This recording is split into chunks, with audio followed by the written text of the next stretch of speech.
Welcome to YOUCANIC. Today here on YOUCANIC we have a 2020 Buick Enclave, and on this Enclave we're going to go over the process where you find your paint code on this vehicle.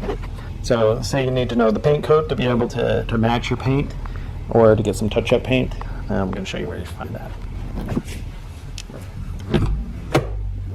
So you open up your driver door, and right here on the number 1 VIN number location, this information panel, it will give you the information that you need.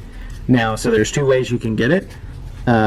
This right here, you can take your VIN number and you can call a dealer and they will give you the paint code that's on this vehicle. Or you'll see this barcode here, right below it, right below that barcode, that 636R, that is the paint code for this vehicle. So you can use that paint code to get paint matched and to get paint made up for touch-up for your vehicle. Thanks for watching YOUCANIC, where you can be the mechanic.